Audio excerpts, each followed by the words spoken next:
Hey everybody, what's going on? And welcome back to another Going Old School Retro Discussions. So on Retro Discussions, we like to talk about the things from the past that we love and why we love them, how they resonate with us today.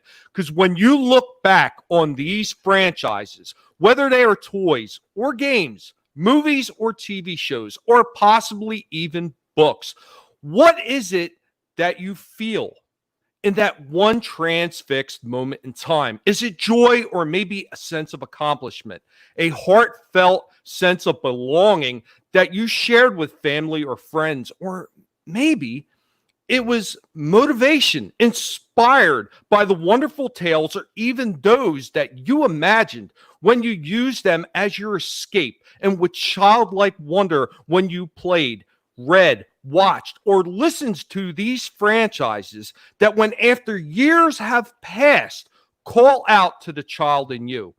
And with reverence, you recall those moments and always remember them with immense fondness. These wonders from years past that have given hope to those who felt hope was lost. Will you forget those times or seek to keep them alive?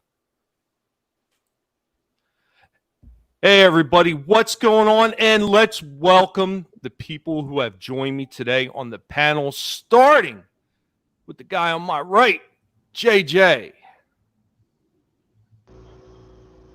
What's going on, everybody? It's your boy JJ.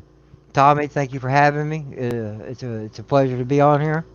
Uh, I got my own little channel. You can find me, JJ, aka Sith3827. Uh, I do a weekly live stream called Randomness at its Finest. Uh, Random panel, random topic. Uh, Hopefully, most of the time, a lot of fun. And you can find me right there on Twitter at SithLord3827. Sometimes I tweet, sometimes I retweet, sometimes I don't. It's a lottery. Come check it out. And if we have any wrenches in the chat, please drop the links if you can. If not, well, I might have to do it myself. Yeah, because I don't advertise myself, and I just found out who Bert was, and Slasher. I didn't know he put up content, so I have nothing for these guys. It happens, You man. call me mod extraordinaire, but I don't have nothing for these guys. It's all good. Hey, you know what? I'm glad that you joined us today. Seriously. It's a pleasure to be here, man. I saw last week's, and then I'm like, how do I get up here, man? So trust me, I'm honored to be here. Thank you. I had no problem. And Bert, go ahead and tell the people about yourself. What's up? My name's Bert Kurtzer. I'm the man behind the Frog K-Log, and my YouTube channel is K-Log's Comedy and Horror. I produce all types of ill shit and lots of laughs and lots of screams, and you should come on through and check it out. And I'm happy to be here. Hey, man, it's a pleasure to have you. I was so hoping that you were going to be able to make it on, because I always wanted to do another show with you. I mean, I know you and I got that thing that we're doing right now with Fan Addicts Film, and that's pretty awesome. But man, I would like to be able to work with you more often. And it was like, when I had the opportunity to have you on here, man, I was like, oh hell yeah, man, that would be great. Love to have you on. So thank you. I love Reach Your Own Protocol. So hey, it must be adhered to. Must be adhered to. And last but not least, my co-host, Slasher McSplitter. Go ahead and tell the good people about yourself. Greetings and salutations, Slasher McSplitter. I got a YouTube and a Twitter, and I don't really stick to one subject. I go on about a couple different things. So, anyone wants to check out my channel? Go ahead. No, you go on about a lot of different things. Yeah. That's true. And I'm trying to be kind as I say that, Slasher. You know that. You know I love you, buddy. I know you. You know that. Sorry. Got a little sentimental, man. I'm sorry. Hey, man, everybody's got to get a little sun, man. We're here to reminisce, man. We're going to have some fun. Yeah, Hey, Culture Casino. my boys. What's going on, Culture Casino? Mikel Jolin, Random Brad Creator, Hail. Kick 44, Dave M. How are you all doing? Do me a favor and go ahead and share the link out because you know YouTube is not going to help me. Latino Slant, what's going on, buddy? So we are going to go ahead and get started, and I am going to put my co-host in the hot seat. Slasher, my friend, you are going to be up first this week. Okay. That's right. I caught you. I caught you napping. I got you. I love No, it. Man. no, actually, I'm getting a little robot action too now. Sorry. All right. My subject today is a movie that's near and dear to my heart. A movie that came out the same day I did. February 9th, 1979. The Warriors. Oh. Tommy knows a lot about this movie. Tommy's also a big fan about this movie. Oh, yeah. That was an amazing movie. Yes, it's a gang movie. Pretty brutal movie. A lot of friggin' a lot of chase scenes. A lot of gang brawls. So when I first saw this movie, I had no idea what the hell I was watching. Someone had randomly popped on a VHS tape. I was like, what the hell is this? And then the more it went on, the more I was like sitting at the edge of my seat. I'm like, holy shit, this movie is awesome. Then I totally forgot about it. A decade goes by. And then I see it again. I'm like, holy shit. Let me find this movie. So it was before I had a DVD player. I bought the VHS. Then I ended up getting a PlayStation 2. So I was like, screw this VHS. I'm just going to buy the DVD. So this was the sort of movie that we'd all be smoking and drinking at my friend's house, like whatever house we were chilling at. And we'd all pop it on, and we'd all just have a ball, just laughing, just getting fucked up, just watching this movie. And it's still kind of it still holds up for me today when I watch it. It still holds up for me today when I watch it. You know, what was your favorite scene in the movie? I mean, honestly. Oh, there's so many good ones. My favorite is probably the bathroom brawl. When they brawl in the bathroom on the subway. Because it was such an enclosed, everywhere out there, they're brawling out in the open.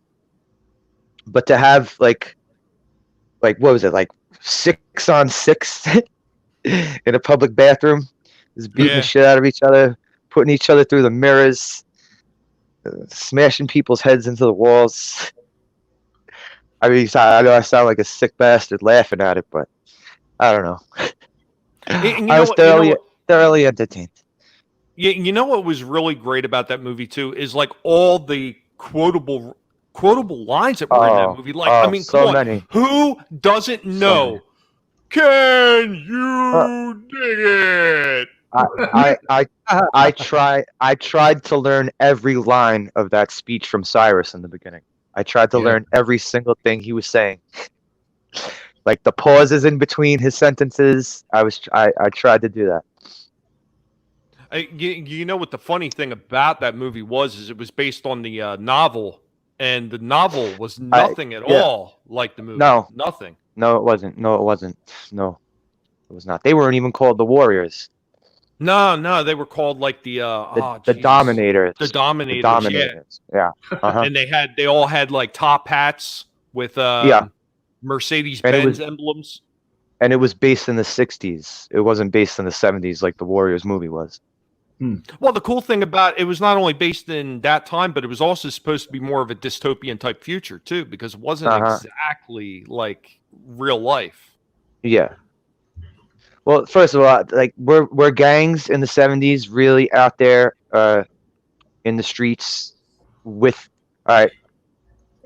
All right, I'll go into the baseball furies. How in the hell is a cop not going to arrest someone who's dressed like that, knowing that this is a notorious gang in New York City? De Blasio. Oh, this was Koch. This was Koch days. So yeah, Koch was almost as bad as De Blasio. And another funny thing about the Warriors is that there's two guys that were in the Warriors that also wound up being in 48 Hours later on. Yeah. Yeah, James Remar and David Patrick Kelly, right? Oh God, I forgot 3. Who's the other one? Sonny Landau. Is that He his was in last the name? Warriors? Sonny Landau. Yeah, he was a cop. He was a cop in the subway scene when they were first chasing him. Billy from Yes. Predator. Yes, Billy from Predator and Billy from 48 Hours. Yes, Sonny Landau. He was one of the police officers in one of the scenes that was chasing him. Remember they first started chasing all the Warriors when they're in the subway station? Yeah. Yeah, he was one of the police officers. That was like one of his first roles. That guy should have been in the WWF. Well, I know what. Yeah, he was a big dude, right? He looks pretty big. I know Lawrence Fishburne was one of the gang members in the beginning. I know that. Yeah, there was all. When they're walking through the subway station, you get a clear shot. One of them is Lawrence Fishburne. Wow. Do you remember that movie at all, Bert? Yeah, I do. I've seen it plenty of times. I remember thinking recently that it kind of seemed every year that goes by, they seem more like a gang of lesbians. But I do really like the movie. Wasn't that the? So there was a gang of. Yeah, there was a gang of lesbians. I so want to call them the Lessies every time, but well, now that looks like a gang of gay men now, or straight, Antifa men.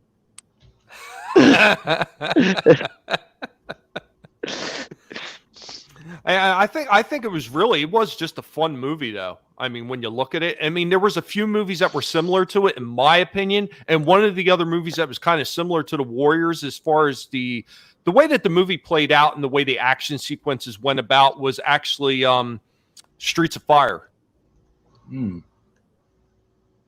Like, oh yeah, well, it was the same guy, right? It was Walter directed Hill, right? by the same guy, if I'm not mistaken. Yeah, Walter Hill. Yeah, and oh man. And Walter Hill did 48 Hours. Such good movies. Such good movies. I mean, geez, I remember the first time I seen it when I was a kid. It was on regular TV, man. What with all the tons and tons and tons of commercials. So they must have butchered it with the editing, right? You know what though? The editing wasn't as bad back then as it is today. They weren't quite as anal because if you waited till late at night, you could watch unedited versions of like movies, like even Heavy Metal. I seen Heavy Metal when I was like 11 years old. I stayed up because my dad used to work midnights at a plastics production plant where they made like electrical sockets and stuff like that. And yeah, I would stay up late. My mom would be out drinking or whatever, and I'd be sitting there watching stuff like Heavy Metal unedited on late night TV. They didn't care back then. They used to put on the warnings, not made for kids, Yep. And then boom, then it comes on, man, titties and everything all over the place. It was great. Nice. Tommy, did you ever play the PlayStation 2 Warriors video game? I've actually never even had a PlayStation. Oh no. When this game came out, my friends and I went crazy playing this game. It was awesome. It was an awesome game. Now my brother had the Xbox 360 version. Oh, nice. Yeah, I had the PlayStation 2. And he used to play it constantly. I played the crap out of a 360. I'd love to play that game now.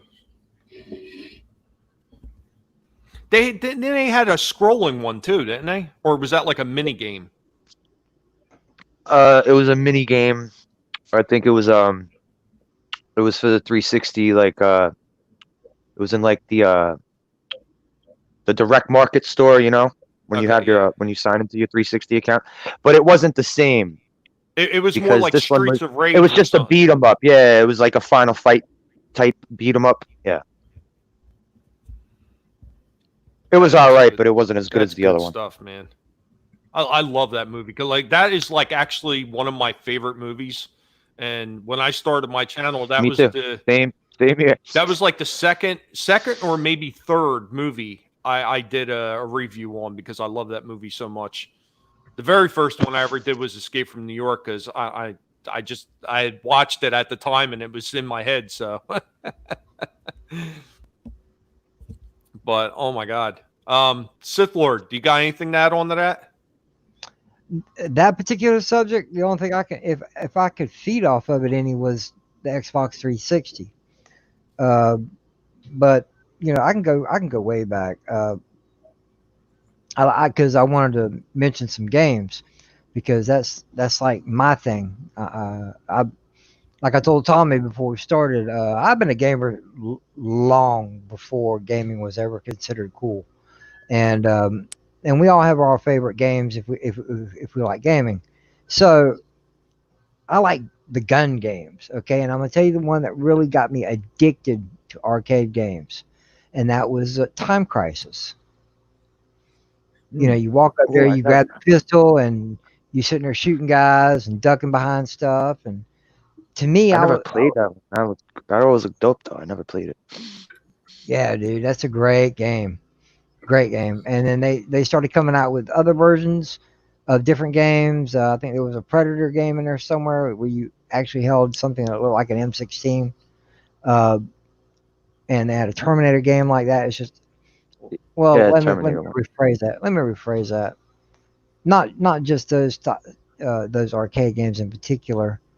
It's the simulation aspect of it because I love racing. As far as going into an arcade, sitting down and steering, I love flying. Give me anything. The Star Wars, the Air Force, whatever.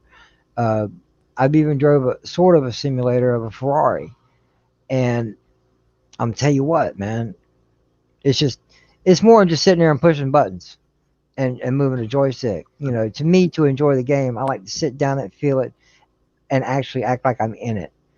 And it's rather pleasing. And there's a lot, you know, there were a lot of great games back in the 80s and 90s. The really the first one that turned me on was Afterburner.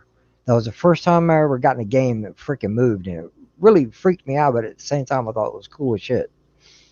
Uh, it's just that's those are my memories of the time frame. That's what I like to reminisce on, stuff that I can actually put my hands on and have fun with. Yeah, I hold a controller most of the time when I'm sitting in front of my TV because I like playing games, but it still don't compare to nothing to the greatness of back then. You know what I'm saying? It's Like I mean, even with like all the money that you would actually spend on going to the arcades back, you know, like when I was a kid. I mean, how many quarters, how many dollars worth of quarters did you go through? Man, my mom would give me lot. $5 to go to the game room. Right? I'm thinking to myself, Mom, this ain't gonna be enough.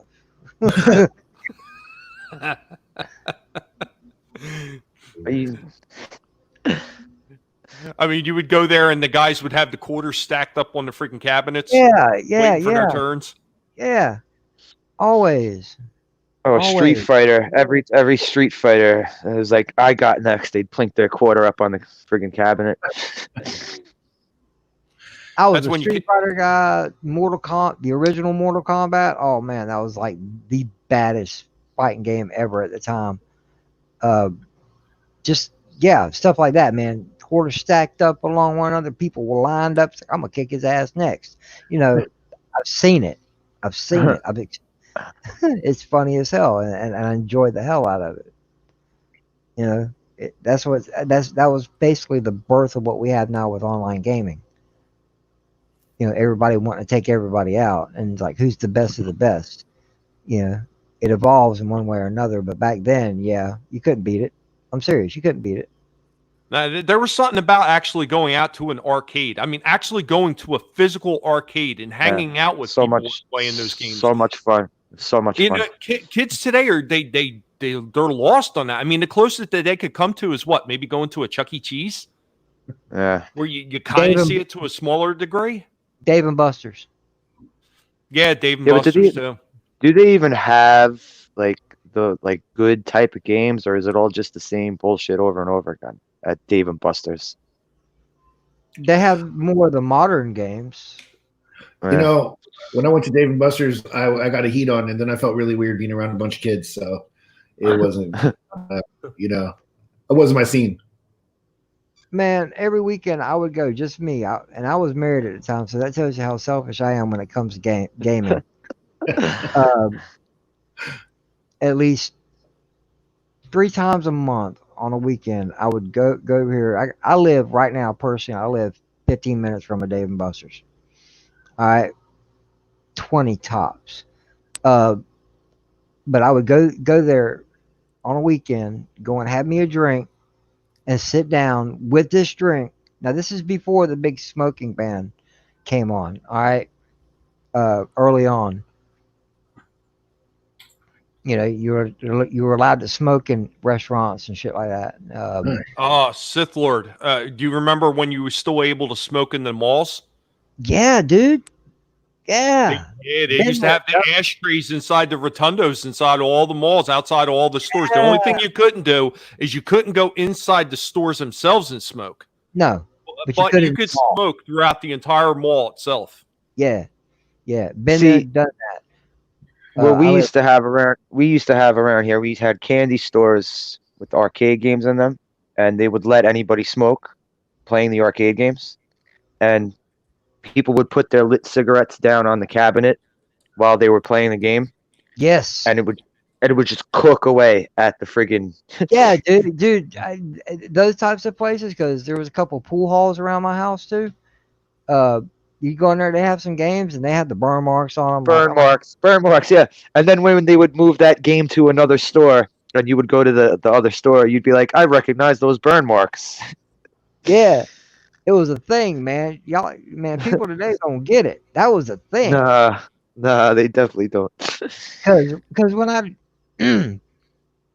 pardon me, when I went to Dave and Buster's, I'd walk in or order me an ice cold beer. I would grab an ashtray and I would sit down at a game and start playing. That was the shit. I'm telling you, you can't beat that. You had me at cigarettes. Yeah, man. No, I'm just saying, man. You know, when you got those vices, and you know, hey, you're a gamer. Which being an adult and being a gamer nowadays, people don't look at you quite the same.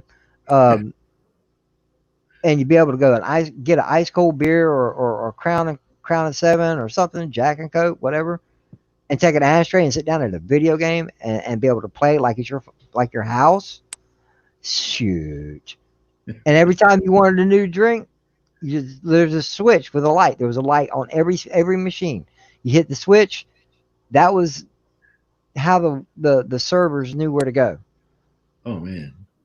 They come, hey, can I get you something else? You know, it's just like a full service restaurant, but you're sitting down at the game playing. Maybe some chicken wings. Yeah, you could have done that. Oh. Remember some of the early games that they used to have in some of the bars and stuff like that, where they actually had a built-in ashtray into the machine? Yeah. No, I've never seen those. What? Oh yeah. They had like a little ashtray built right into the gaming cabinet. Wow. That's pretty hardcore. That's pretty hardcore right there. That's good stuff, man. Yeah, I'm just, I can't name off just one game because I've loved so many through my life. But to me, that's what boils it down to when it came to gaming when I was younger, back in teenager, early 20s, is the simulation aspect of gaming. That's what would really turn my lights on to it. And it's just a wonderful memory of my youth. And like I said, I can't focus on one game because there is no such one game, really. So yeah, that's the best I got for the moment. Hey, versus the game. How's it going? Hey, we got another Sith Lord here. Sith Lord's in the chat. Yeah, yeah, Tell yeah. John Lynn is back. I nailed him out one time, and I apologize. Because I thought someone was trying to be a clone of me. You know how, ABC and some of them others like to do craziness like that. Nah. Sith Lord's a really cool cat, man. He's been hanging around for a while. So, And that's Parrothead, what's going on? yeah, and that's another Fluffy. reason why I put the JJ on there, because everybody called me Sith Lord. That's what I went by. So now let's just put the name out there. Let's do JJ for once. It's simpler. Yeah, so Sith Lord says he says a member of the table games with Pac-Man, Joust, and Donkey Kong. Yes. Oh man. Yes. The Pizza Hut games. There you go. They had the tabletop versions of these things in there. That was the first time I ever saw that, and I thought it was cool. I was like, "Mom, can we get one of these?" Back in the 80s, no, ain't nobody could afford that. And versus the game, he said, "Oh, those were the days. Ashtrays and everything." I remember when you used to go to the fast food restaurants and they would have their own individual ashtrays. Believe it or not, I stole a few when I was 15. Imagine that. And I still have a few. I have a couple Burger Kings, a McDonald's, and I forget what the other one is. Maybe like an Arby's or something. We used to steal those Burger King ashtrays. We used to steal those. The Burger King ones were the best because they were the heaviest. The Arby's and McDonald's were made out of tin. No, dude, no. Waffle House. Oh, Waffle House? Waffle House. Dude, them things, if they still had the ashtrays and the way they were designed, if you threw them hard enough, you could hurt somebody like throwing a Chinese star. These things were not thick metal, but they were thicker than the ones you're talking about. Until you literally had to drop it on the ground and stomp on it to bend it. I lost count how many of them things I had, because I used to work for Waffle House. So fuck it, I'll take an ashtray home. You earned it. Two or 20, or I've lost count. But those were the days. I remember, man. I remember when I was younger, and it's strange that I remember this. I remember, you guys got Publix, don't you, Tommy? Yeah. Okay. All right. I live right behind a public shopping center, and I remember riding in the cart like I was 3 or 4 years old. Okay, this is strange that I remember this. Then they had ashtrays at the end of each aisle. Mm-hmm. It's like, wow. You That's ain't gonna when find an ashtray anymore. Do what? I said that's when America was great, huh? Back in the day. I would have to say so, because this was in the 70s. I would have to say so. No, not everybody was a pussy. No, God no. I had 2 brothers that would kick your ass if you just said we're high wrong. I mean, it's not to say that there wasn't people that got highly offended. There were a few, because it actually started like in like, I want to say in like the mid 80s, especially with that whole rise of the PMRC garbage. But I mean, yeah, there were some people that got offended by everything, but for the most part, people just didn't care as much. You know what I mean? And nobody was worried about the things that they worry about today. It was just, they wanted to sit there and they wanted to talk about a simpler time. I don't know if it was so much simple as it was a little bit more down to earth. Yeah. Well, yeah, more real, instead of judging every freaking step you take. Today is really, I'm not a political man. I'm not. I don't care about it. I don't follow it. I don't know nothing about it. But I'm starting to pay attention a little bit about what's going on in the U.S. and it's really depressing. Really, really depressing. Because I remember a time, and I don't know how many of you are close to 40, or in their 40s, but I'm not 40s. How long ago was that? I think I yeah. lost count. yeah. I'm 47 years old, so I'm talking about 1978, 1979, 1980. Mm-hmm. Being as young as I was, I still remember being a really, really, really simpler time. and we really didn't have no real problems. And as every and We had the I've been Cold War. well, I was a kid. I knew nothing Our, about our that. bit, our bit. I know, but I'm saying like, as the U.S.'s biggest concern was the Cold War.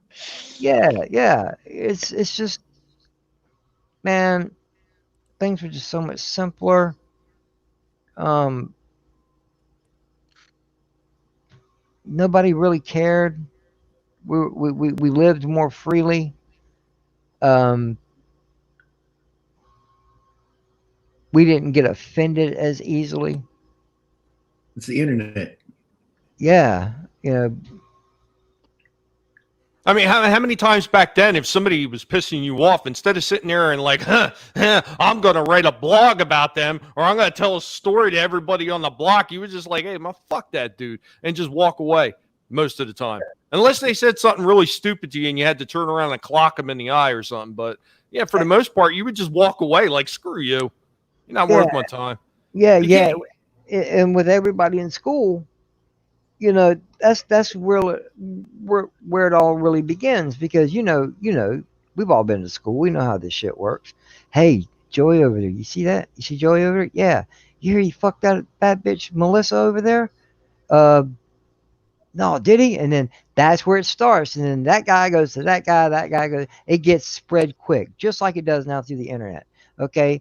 What I'm trying to say is, let the shit stay in the school. When you become an adult, just be responsible. Try to do the right thing. But no, you can't have that anymore. Everything's got to have an opinion. Everything's got to be objectified in one way or another, or broken apart in so many different ways that y'all don't even know what the fuck's going on. Just be simpler. It's 2020. Let's be a better people. That's all. That's my feelings on the whole thing. I'm sorry, Tommy. I didn't mean to just go on a tangent like that. No, man, no, it's going to happen. I mean, what are we going to do? We're going to sit there and just completely stick to a single topic and just like not be able to talk about anything else at all. It would not be a very fun panel, man. It would be very stiff and uptight, and But come on, man. Stiff and uptight when you got enemas in the chat like Sir Author Stephen Walton. What's going on, Super Simp? Hey, what's up? I love that guy. I love that guy. What's up, my brother? What's up? He says, Rennie A. Hello there. Can I just say, hey, old author Stephen Walton? He says, Burt K confuses my genitals. That's such a high honor, my friend. I appreciate that. Yep, I don't give a damn what anybody says. Author Stephen Walton, you're a great guy, man. I appreciate everything you do. I appreciate. I can't wait to get my hands on that book. I ordered mine a little while ago. I can't wait to get it either. Oh, I gotta wait till I freaking get paid, which is in a couple of days. Cool. Hell. Yeah. Well, while we are waiting to see if anybody else is going to wind up popping in, because you just never know who might show up on Retro Discussions, I am going to talk about my subject for the night.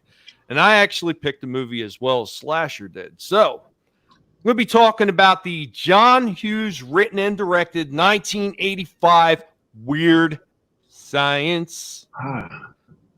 Anthony Michael Hall, Gary Wallace, Kelly LeBrock as Lisa, Ian Mitchell Smith as Wyatt Donnelly, Bill Paxton as Chet Donnelly, Suzanne Snyder as Deb, Judy Arneson as Hilly, Robert Downey Jr. as Ian, Robert Russler as Max, Vernon Wells as Lord General. Now, some of you people might not know the name Vernon Wells, but you may very well remember the name of Wes from The Road Warrior. Michael Berryman. Bennett from Commando. Yes. Bennett from Commando. He was also Bennett in Commando as well. Michael Berryman He looked like Freddie Mercury in that one. Michael Berryman is the mutant biker, and you probably remember Michael Berryman. His like starring role, I guess you would say, was The Hills Have Eyes, the original one. So, can I just say, Bennett though in Commando, he's way too fat at the time to be fighting Arnold.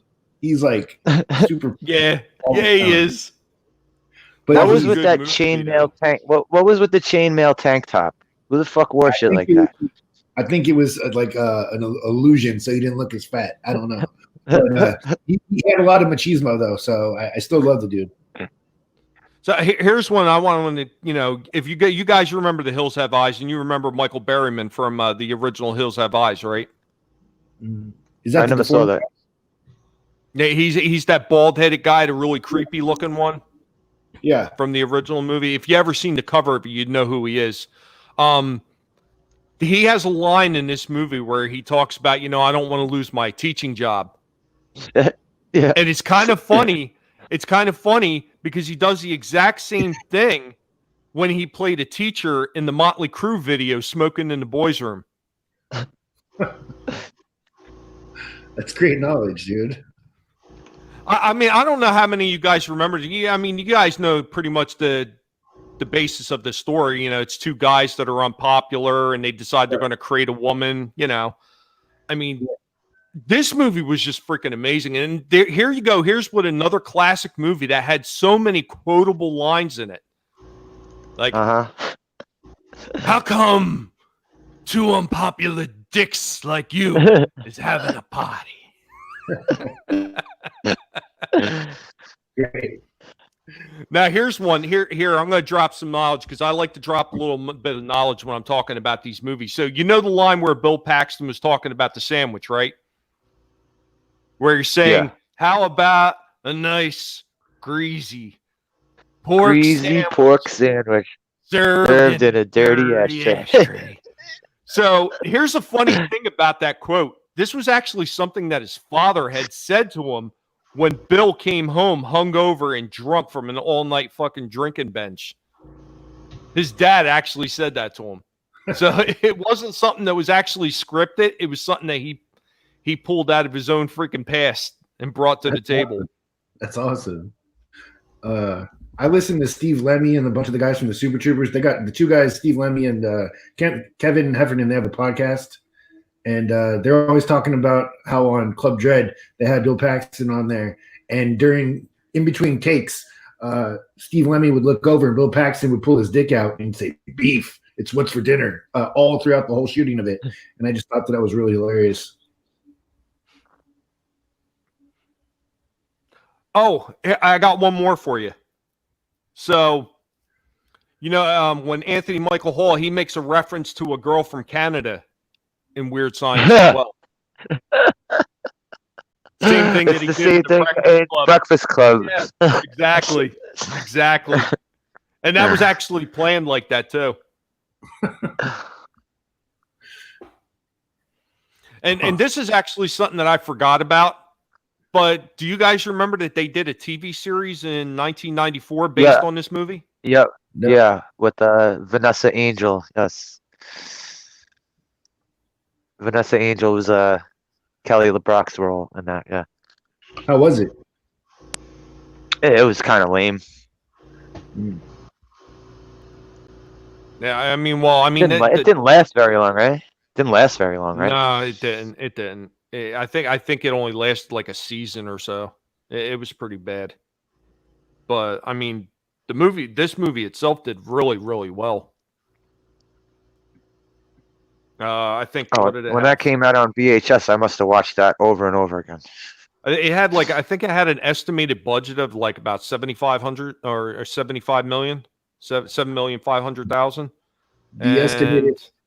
The estimated times I fucking spanked it to that VHS copy was probably 7,500.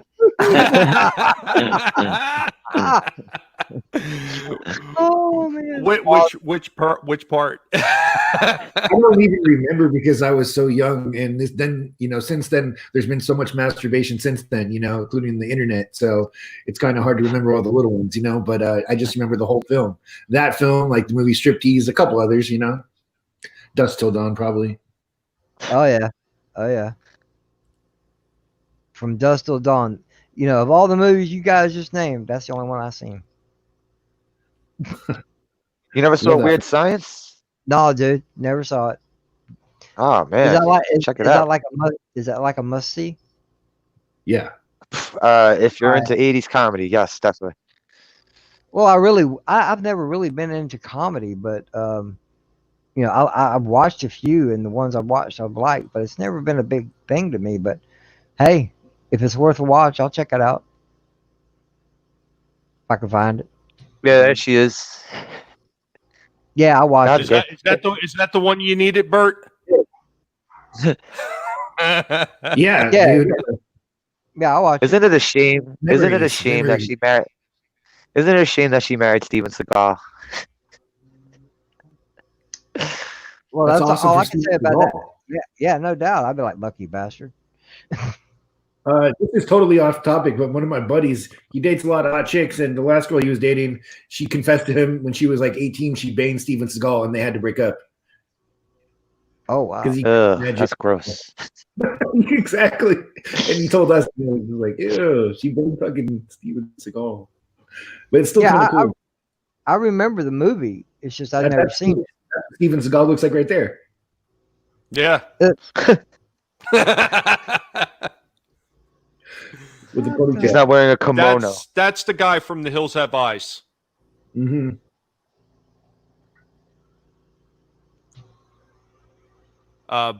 Michael Berryman. It had Weird Science had Val Kilmer in it, right? No, that's Real Genius. Oh, Mhm. okay. All right. What a poster! That's not that's awesome looking.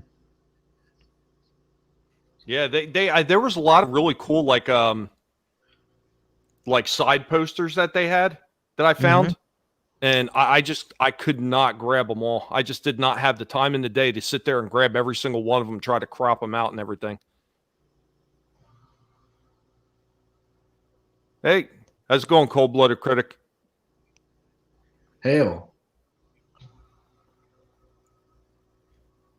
What's up? Let me ask you guys, are there any scenes from this movie that you remember that were your favorites besides spanking off, K-Log? All the scenes with Bill Paxton in it. Bill Paxton just cracked Oh, me he up was in such.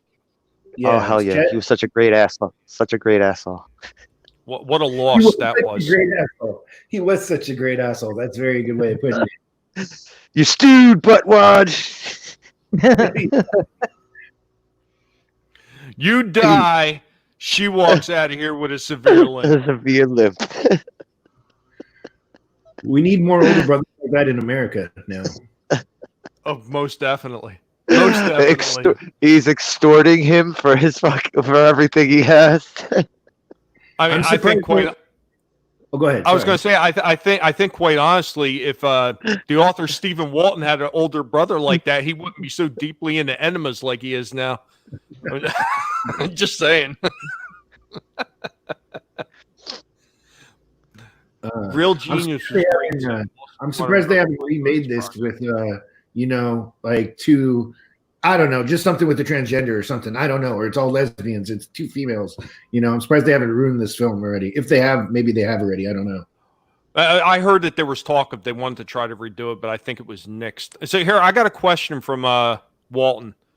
So he says, Real Genius was great too. And also, anyone remember My Science Project? Never I saw remember that. Real Genius, loving that movie. I don't remember that film though. The second one. Yeah, I cannot recall either one of them offhand. They made a part 2.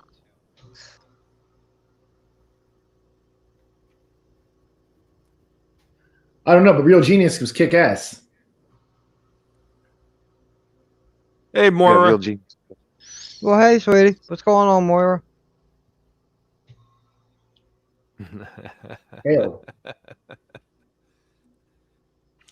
I'm going to tell you, my favorite scene in this entire movie is when they're in the bar. And what did to me was big titties she had. Big titties. There's something about that scene when he's sitting there and he's smoking that cigar. It cracked me up. Oh man, that killed me. It's almost as good as the scene where he brings when they bring the some of the black guys from the bar back And the ones he's being the bar back at the party, and Downey Jr. and the other guy, Eon, what the hell was his name again? Robert Rusker as Max. When they walk up, he's like, "Give me a scotch." He's like, "How do you want it?"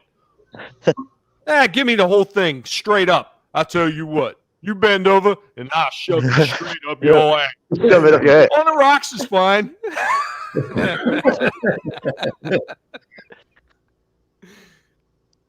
Oh man, that movie was so good. That's a good impression, Tommy.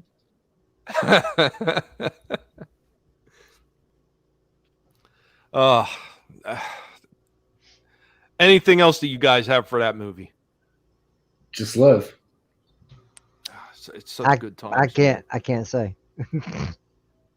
Why can't you? Never seen it. Really? You've never seen it? Good God, man! How far do you live from me on the West Coast over here? Quite a bit. I'm above northeast side. Damn it, man! You know what? You're gonna have to you're ever traveling, you're just gonna have to pop in one time. Say, hey, I'm traveling. One of my best friends lives in St. Petersburg, and I'm planning a trip to go down and spend the weekend with him. Now, let me just get you for good 6-7 hours. I'll make you watch a bunch of these old movies you've never seen. Well, movies really wasn't a thing to me until, I remember seeing movies as a kid, but it didn't really start hitting on me to where I'm starting to really like the stuff until I seen The Wrath of Khan. Oh, that's such a good movie. That's when my thoughts and perspectives were, hey man, I like these movies. So I just, I was selective. I've always been selective. I've never been a big horror fan. I've never been a real big comedy fan or drama. It's like action, adventure, sci-fi. That's where I started learning all this stuff from. But then it started branching out, and for a movie guy, I've been told this, and I'm starting to agree. Just in my personal collection alone, I've got almost 350 DVDs and Blu-rays. I call myself a movie guy, but there is really a lot of things I have not seen. I'm a pot smoker. I've been a pot smoker since I'm 18 years old. Hail. And I stay high too. The first time I ever seen Cheech and Chong was about 3 months ago. Jesus. Slacking much? No, slacking a lot. I've never seen John Drinks. We got John Drinks in the house. Hail. I've never seen Jaws. I've never seen. Oh, come on, man. Dude, I've never seen The Exorcist. I've never Wait, seen... wait, you've never seen Jaws? Okay. No. Turn on your TV right now. It's guaranteed to be on some fucking channel no matter what, because that movie is always on TV. No doubt. Same thing with The Exorcist, man. Man, there's a lot of stuff out there that I know that's great because, every time you get people sitting around talking about great movies of all time, you always see these movies on there, like Schindler's List. Never seen it. I've never actually seen that either. So I'm in the same boat as you. Patch Adams. Patch Adams. I had to be forced to watch Dr. Dolittle because my wife at the time wanted to see that shit. There's so many. I'm trying to. My brain is drawing a blank.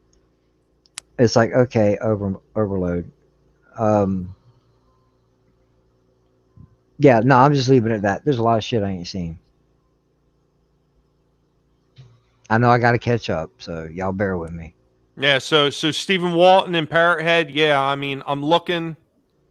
I'm looking at what you said, Pearhead, and yeah, I do not remember that one. I remember Zapped. Yeah. I remember a lot of the other movies. I do not recall My Science Project. I do not recall it at all.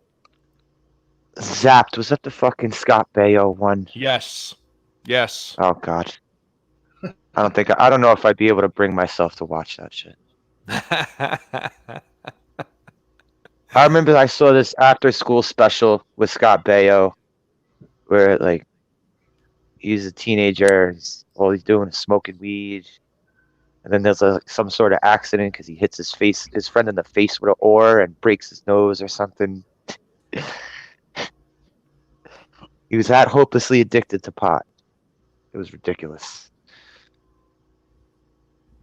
Yeah, there was a lot of good old movies from back then too. I don't know if you guys have ever seen this one. Everybody, now I seen it a few days ago. Somebody in the chat was talking about Zorro in one of the chats that I was in on one of the channels. I don't even remember which one it was in particular.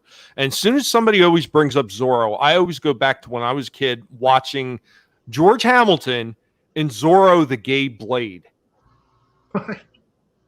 Yes, I remember that. I never seen it, but I He remember. played Zorro. Oh, wait a minute. I did see that movie. I actually like that movie. Because He he had played Zorro. what was his brother or his cousin that had to step in for him when he broke his leg and play Zorro? And Yeah, he came in with the pink suit with the Yeah. dingle balls hanging off the hat. Yep. And he had that pink whip. Yep. Yep. God, I forgot all about that movie. Yep. Was that the actual title? Yeah, Zorro the Gay Blade. Bert, if you have not seen that one, I highly recommend seeing that. It is hilarious. Was it gay like happy or gay as in Yeah. No, Gay. as in gay. Gay. Like he's got a pink bullwhip.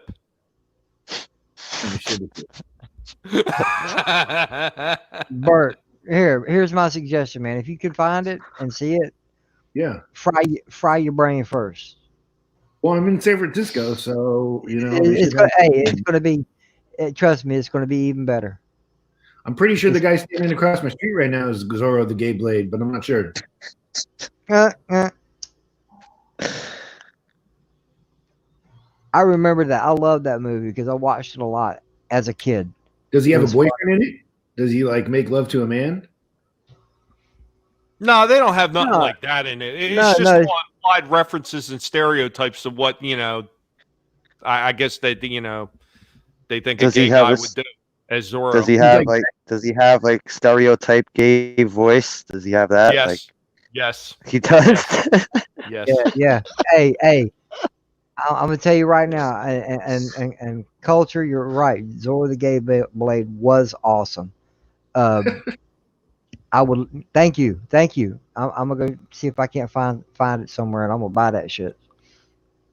Now this is one of the movies I wanted to bring up anyway for one reason only, because they talk about there's never any kind of representation, but see, that movie was done in a way where it was funny, and it would, in a sense, I guess it was almost kind of mocking, but you can't even say that there's not people in the gay community that are not like that, because there are plenty of them that will come out and tell you, yes, we act like that. Some of us do. But it was still a representation of a sort in a movie that was mainstream. Yep. And it didn't have to be forced down nobody's throat. And you didn't have to hate it just because somebody was gay in it. Like they apparently think now. But yeah, man. Mikkel Jolin, yes. Yeah. If I get a box from Steven, I will consider not opening it. Absolutely. Yeah, there's just there was a lot of stuff back then you cannot see today. I'm talking about. I guess you would consider them comedy, but Smokey and the Bandit, Cannonball Run, shoot, the Burt Reynolds movies, man. He was always acting a fool, and later on it was him and Dom DeLuise doing it. It's just, come on, guys, that was a great movie back then. Clint Eastwood in the. Any Which Way But Loose and Any Which Way You Can with the orangutan. They would probably say it's freaking animal abuse. Yeah, exactly. Exactly. My dad loved both those movies, and I got into them too, man, because that ape was fucking awesome. Right turn, Clyde. Yep. Pow. Something about a man and his monkey. It's a heartwarming tale. But the monkey flips you off too. He will flat out flip you off too. I remember that. I'm like, what's he doing? What's that mean? You know, I didn't know what flipping, shooting a bird was. I didn't know. Hell, I Hey, was like, not to mention that the fact that a monkey got his in the second movie Oh, because they went to the zoo and they got the female orangutan for him. ah, that's right, they did. Clyde got busy. yeah. All right, now we're talking about really animal abuse right now. We're talking about animal sex. Can we switch the subject, please? Getting a little bit uncomfortable. Yeah, no, a lot, really. Do you need Just a moment? Yeah, I mean, if you need a moment, all right. I mean, get some tissues, take a moment. It'll be okay. I got it. Yeah. No, yeah. nobody's going to judge. Nobody's going to judge. Thank you, because this is fucking embarrassing. Yeah, don't forget the weak bikers. Oh man, in the second one when they were wearing like the get-ups where they had the wigs on. Oh man, that was hilarious. And, and there's so many people just don't even know about those movies, and it's just a shame because there's a lot of those stories are just so unique and different than anything else. I mean, because how many of these movies that come out anymore, they're just rehashes of something else. Yeah. About 90% of them. Yeah, no, more than that, actually. There's times where I really think that there's some older movies with done the right way. When I say done the right way, I mean don't change a damn thing. Keep the script the same. Yeah, of course you have to change the actors, change the scenes. Okay, so change the scenes up some, but still stick to the same storyline.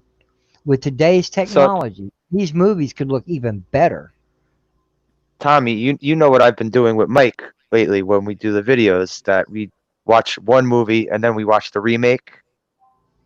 Yeah. Like we watched original RoboCop, then we watched remake RoboCop. And which one was better to you? Now, like obviously the first one. Because they didn't even have to call it RoboCop. They shouldn't have even called it RoboCop. They should have just acknowledged, like, it's a total ripoff of RoboCop, but it's not RoboCop. Call it, I don't know, cybernetic police officer. I don't know, even something stupid like that. They didn't have to do that. They did the same thing with Total Recall. The Schwarzenegger Total Recall. Well, I heard that Now, I'm not really sure because I haven't watched the remake, because I have this detestment for remakes. I've seen a few remakes and they disgusted me so much. And the one that actually disgusted me the most, it wasn't like any, like, I guess you would say like extremely mainstream movie. It was Friday the 13th. When I seen that shit in the theaters, when they were trying to make Jason be Leatherface from the Texas Chainsaw Massacre by keeping a prisoner in a freaking like an underground basement, like chained up. Like, yeah, that was my last. That was the last straw for me. Yeah, the 2010s remake. You're saying? Okay. Yeah. I can't say I saw it. That just irritated the holy dog shit out of me. I like that one better than I mean, I didn't like that one. And I'm a horror snob too, but I really despise the Nightmare on Elm Street remake. I thought that was I heard that was. I heard that they were trying to make a part 2. They're tripping because Jackie Earle Haley was terrible, and they focused more on him as a child rapist. Even though I assume Freddy Krueger was fucking kids too, but I mean that's not what his persona was about, you know. And like it was just really not fun, and it sucked ass. I will say I did like the Rob Zombie Halloween, the first one. I couldn't get through that second one. But the first Rob Zombie Halloween, I liked how they went more into the backstory of Michael Myers as a kid. I did like that. A lot of people don't like that because they didn't think you should know so much about Jason. You know, they try to make people feel bad for Michael Myers, but I loved it. And that little kid, great. Yeah. Who played little Michael. He looked Yeah. like a maniac. He Yeah. looked like a little white kid you want to walk away from. Now here's Well, that guy my was only that problem. guy was a good Michael too. My only problem with those remakes by Rob Zombie, I liked the first one all the way up until when he started redoing the original movie. If he would have did all that just from the perspective of Michael Myers as being a kid, being locked up in an asylum to the point of where he escapes and ended it right there, I would have been more happy with it than him continuing on to partially retell the ending of the first movie. Mm-hmm. That was just me. Well, I think we can. Well, both agree. I'll say this much: it was better. It was better than I expected it to be. That's the credit I'll give it. Yeah, and I think we can all agree that is better than a lot of these other remakes, no matter what. I mean, yeah, I agree with you, Tommy. I can see your point at least, but it's so much better than Friday the 13th and the Halloween. Like at least and Nightmare on Elm Street, the Halloween one, he really seems like an actual fan of the franchise. Yeah. Oh, yeah. He definitely is. But I mean, I realize he wanted to put his own little bit of a spin on it too. But I mean, there's something about the nostalgia aspect of the way those movies were done and how you remember them, and it's so hard to see it done in any other way but the way that you remember it originally. Now I know it's kind of like a shitty deal if you think about shooting it again for shot, but when you're talking about towards the end of the movie, I mean, I don't think nobody would have begrudged him if he would have shot the end scenes shot for shot to the original. I don't think nobody would have had a problem with that. No, See, you're right. That's what I was talking about, because to me, something I would love to see if they never changed the damn thing and just redid it with graphics is freaking The Last Starfighter. I think that would look beautiful with new computer rendered graphics. Mm-hmm. But same sort of storyline, don't change that. Don't change the script. Don't do nothing. Just update the graphics. I would love to see a remake like that. Hold on 1 second here. Sith Lord Robert Englund talking stupid now. What did he do, man? I think he was saying it was he was making a pitch, and it was so social justice warrior. I forget exactly what it was. I feel like the stories were supposed to be about raped young men or something like that. I'm not exactly him too. Yeah, it was pretty bad, but he's told for me to start hating on him now, and he's been such a legend. I don't know. I'll try to give him a pass, but whatever he said was pretty fucking abhorrent. Maybe it's just old timers. Oh, hey, Slasher, I was going to ask you this before we wound up diverging off into these other movies, but when that Total Recall, I heard that it was supposed to be more like the book. Was it more like the book? I never read the book. I never read the book. Okay. Because I don't know if any of you guys, there was another movie that was supposed to be, when it was redone as a made-for-TV series, is when they redid The Shining. And when they redid The Shining, they did it with that guy that was in that. Jesus! Now here I go. I'm trying to remember the name of this TV show. Dude from Wings, right? Wings. Dude from Wings. Thank you. Yeah, the guy from Wings played Jack Torrance. Steven something. I can't remember his last name at the moment. Yeah, and that made-for-TV movie miniseries was actually supposed to be based more on the book than the original Shining with Jack Nicholson was, because one with Jack Nicholson took apparently some major diversions from the original novel. Yeah, Stephen King was so mad at what's his name, the director. Like they weren't cool with that. Kubrick. Yeah, because he totally redid the script.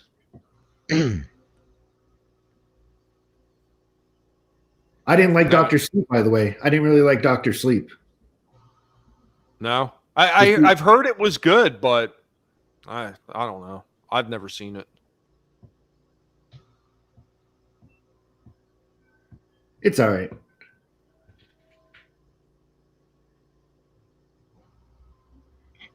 I don't know about that one, Random Brad. Last Starfighter for a remake?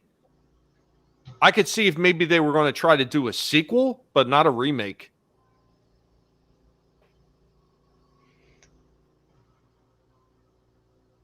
Heard they were going to remake The Stand too. Wow.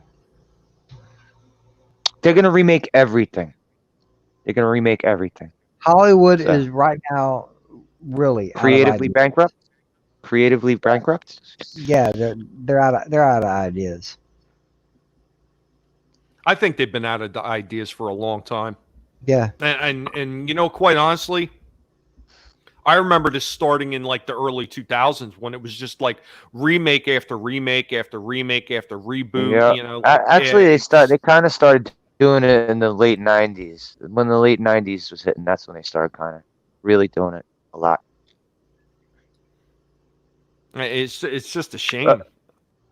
But I better not see a remake of Weekend at Bernie's. Oh, God, no. I'll fucking. You're seeing it with Joe. You're seeing it with Joe Biden right now.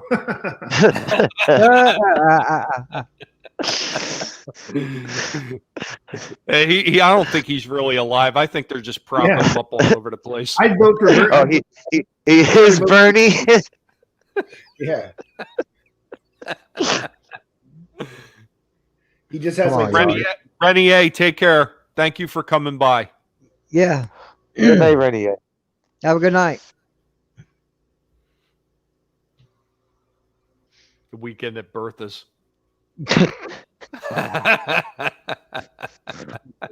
And Bertha won't be small.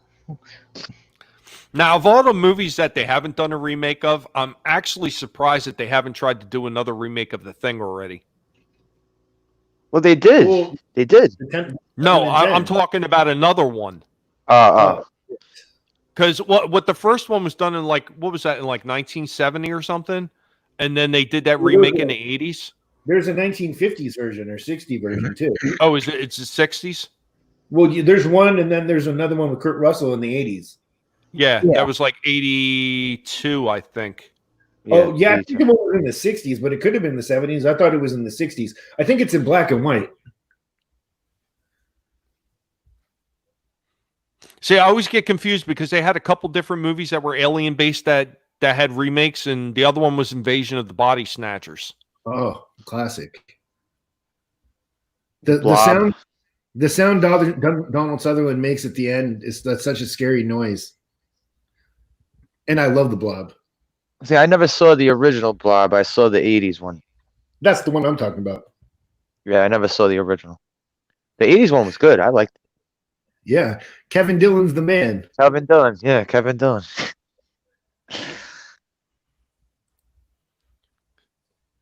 What about I just had the thought too. Because you said Dylan, and I was thinking of what's the slasher, you're gonna know it, the other gang movie, the Outsiders. Oh, The Outsiders. Oh, I love that movie. I love that movie. Great cast. Such a sad movie. Yeah, that was kind of a launching pad for most of them. Yeah. Who all was in that now? I mean, it's been so long trying to So remember many, that. so many people. Ralph Macchio. Matt Dillon, Ralph Macchio, C. Thomas Howell, Rob Lowe, Emilio What's his name? Estevez, What's his name? Is dead. Diane Lane, Tom Cruise. The guy from Point Break. Oh, Patrick Swayze. Yes. Yeah. And Tom Cruise, right? What a cast. Yeah. Chaos Hoy, how's it going, buddy? Oh man, You're never going to you- see a film with that many white dudes in it again. Yeah. Probably Well, not. Probably not. Red Dawn. Yeah. Yeah, right, Red dog. Dawn. Red Dawn was another one. That one was awesome. Was the remake bad? The Chris I never Hemsworth saw one? it, so I bad? don't know. Yeah. I don't. I refuse to watch it. Yeah. You know, they sat on that movie. They weren't going to release it, but then Chris Hemsworth became a big star from Thor. So then they're like, oh, okay, let's try to make a buck now. Right. Why weren't they going to release it? Because they probably knew it was going to be shit. They probably knew it wasn't going to get a good reaction. But then Chris Hemsworth became a star from Thor, so they were like, hey, let's milk this for all it's worth.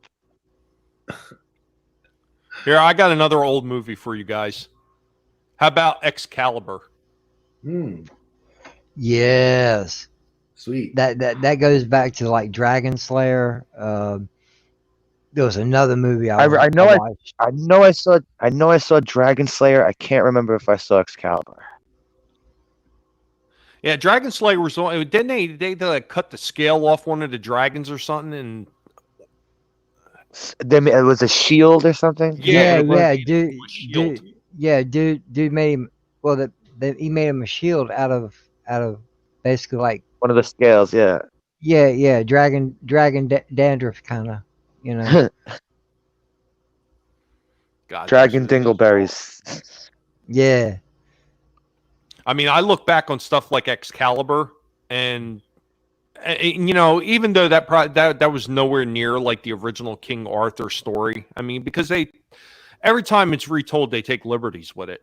You know, there was no sword in a stone, so to speak, as being Excalibur itself. The sword in the stone was a completely different sword, because the Excalibur was supposed to be the sword from the lake, and it was supposed to be the sword of power and all that stuff in it. But I mean, you look at the way they did it. I mean, they still tried to keep elements of the original story intact, at least to a degree. And then you get to these like more modern tellings, and they just like completely forget all about all that stuff.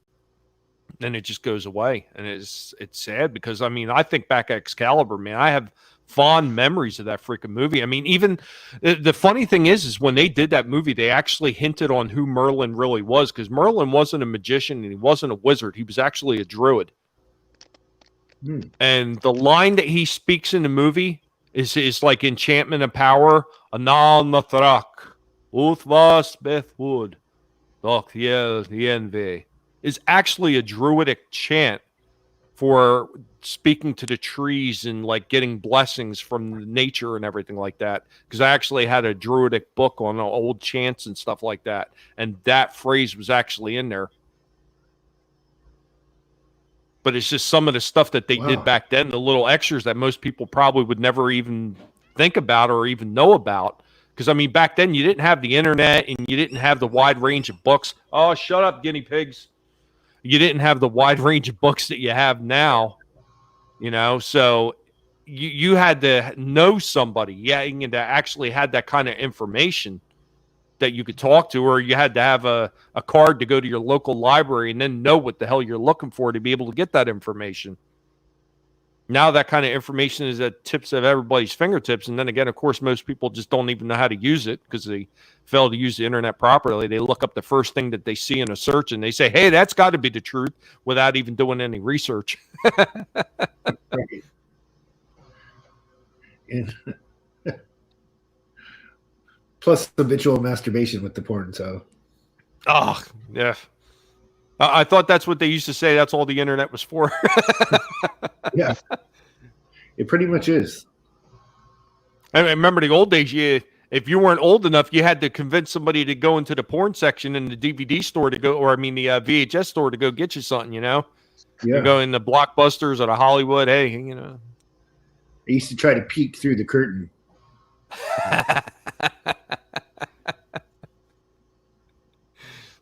Yeah, Fanzine, he was talking about that when he was on. Hail Fanzine. I love that dude. Yeah, he was awesome. He came in and he was talking about Blockbuster, and he was talking about, we talked a little bit, like, in passing about Hollywood, and then, like, about some of the private stores.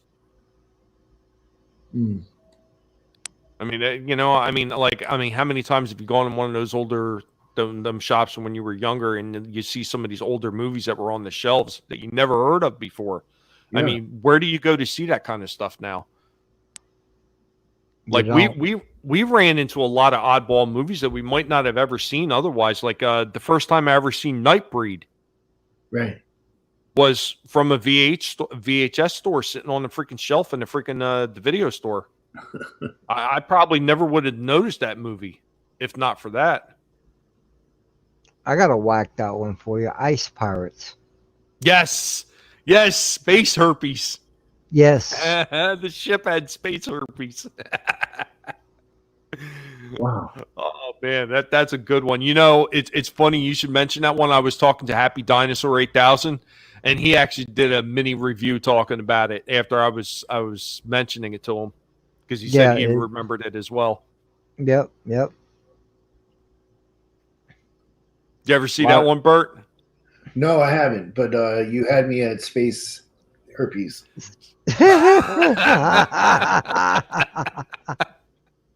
That's another one, man. Fry your brain and watch that shit. You'll laugh your ass off. Amen. That's some good stuff, man. Oh.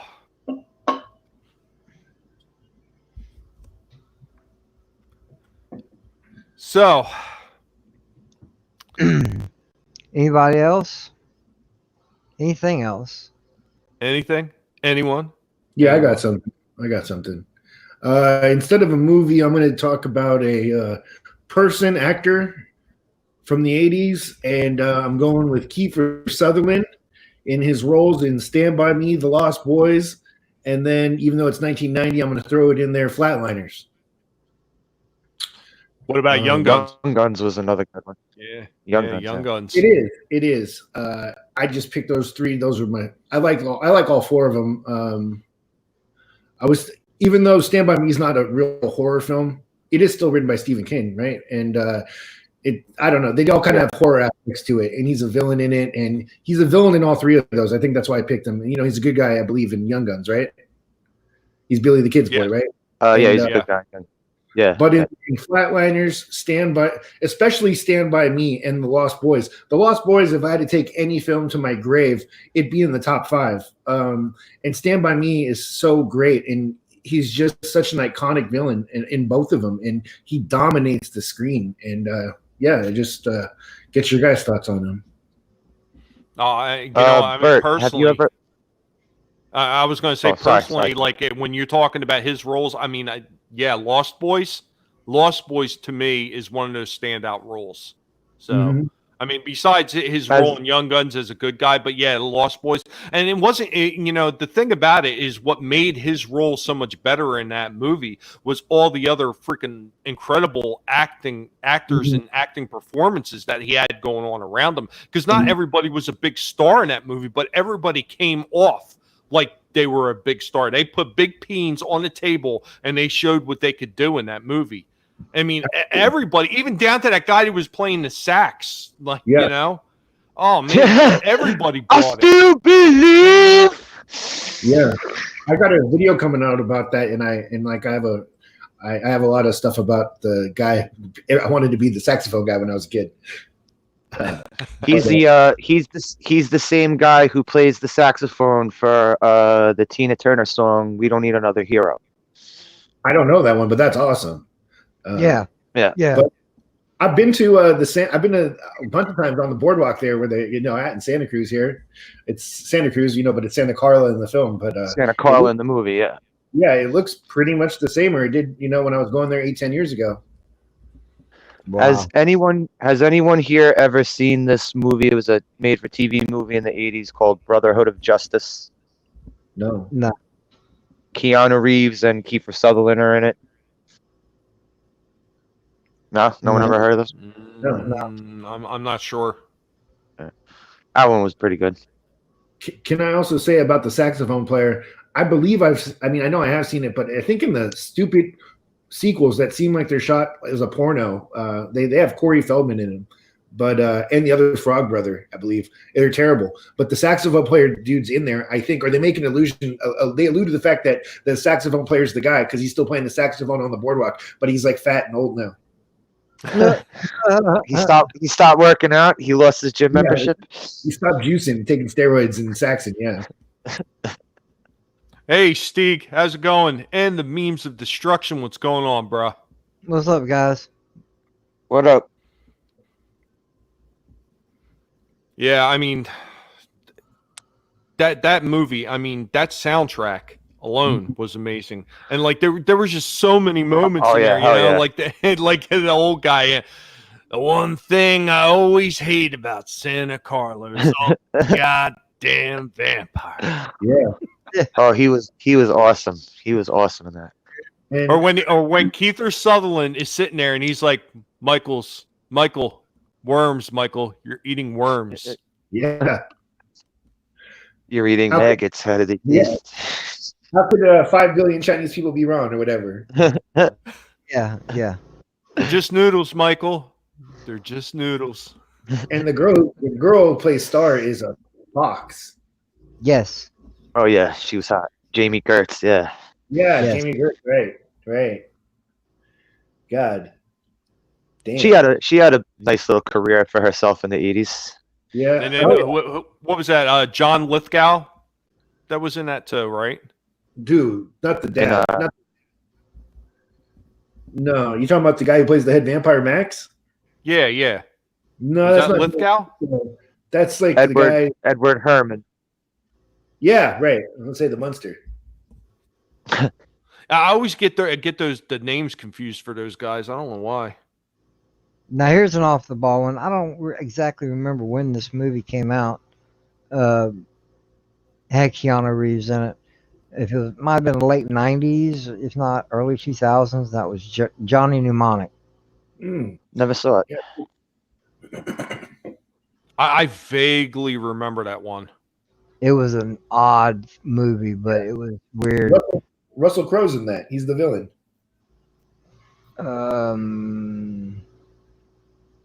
He is.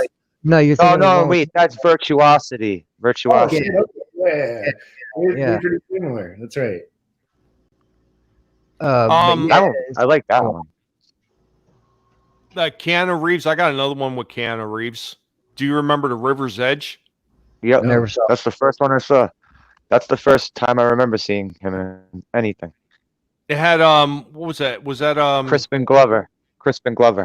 Nah, the brother, was that Furlong?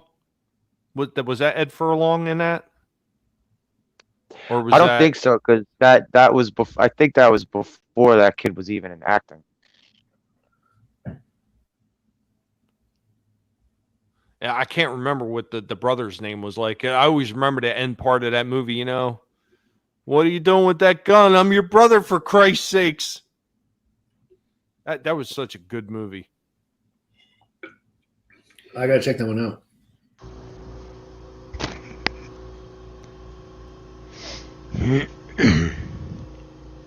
Now, as far as like other games, like out board games, did you guys ever play in like any of those old board games, like Heroes Quest or the old D&D? Like it wasn't really D&D, but it was D&D based by TSR, called Dungeon. No, never played any board game. No. I played board games, but nothing like that.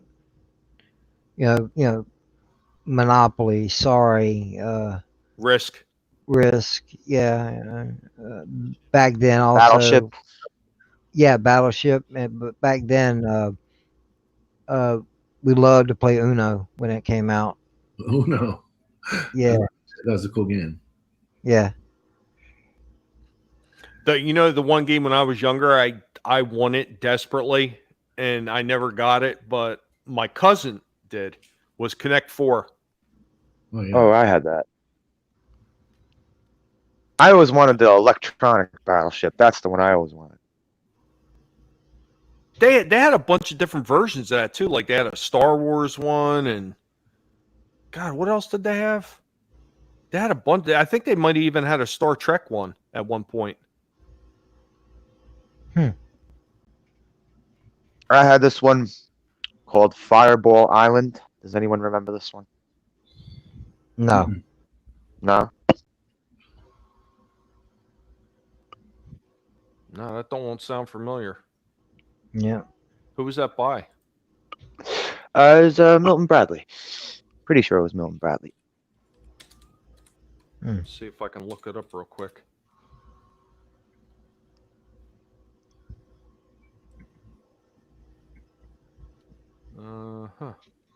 Okay. Yep, Milton Bradley. Let me see if I can go ahead and share this. Oh, they made a new one? Oh, shit.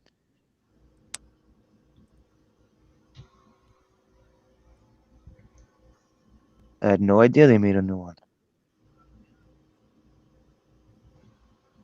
Really?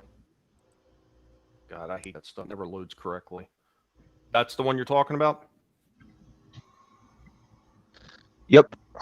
That's the newer one. third one at the top. That's the original box. That's the original box. Yeah. Nope, never seen it. You'd have to Odd. move your piece. You'd have to move your piece and draw cards, and then the other player would have to launch the little red marbles out of the thing in the that There thing you in the go. middle out of his mouth. It would knock your piece down. You have to start back over.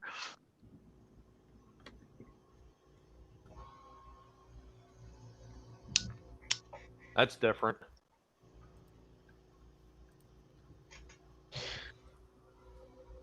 I had no idea they redid it. Well, yeah, I mean, there's so many of those different games. Like one of the games that they constantly have always redone over the years is Monopoly. I mean, Jesus. If you set out to try to collect every single Monopoly board game that they've had different versions of, man, you would easily fill a museum with them. Easily. Mm-hmm. I mean, whatever franchise you could think of, they probably have already had a Monopoly board game of it. Mm-hmm. Did I hear correctly that the last Monopoly they did was like a woke Monopoly? Did I hear that wrong? That they tried to do a woke Monopoly. I think you're right. I remember they did a Miss Monopoly. Uh-huh. I remember that one where it was all like female centric, like, yeah. Okay, so that's probably the same one. The same one I'm talking about. Yeah, that was at least like a year ago that came out. Yeah, it was pretty recent. I had one of the first versions of the Star Wars Monopoly. Cool.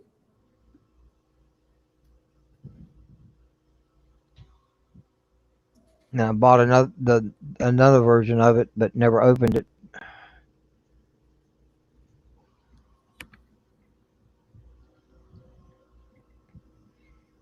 You know, I had oh Jesus. I have a sitting in there, I have a Simpsons Clue game. Whoa. Oh, that sounds awesome. Yeah, I don't even remember how many years ago that came out, but I do recall that somebody had lost one of the murder weapons, and one of the murder weapons was a saxophone. And I don't know where my wife found it. My wife was somewhere on eBay, and she found somebody was selling the damn saxophone for fairly cheap, so she was able to get it and replace it for the damn board game. Still don't know what happened to the original one. I know it was one of the kids. It had to have been.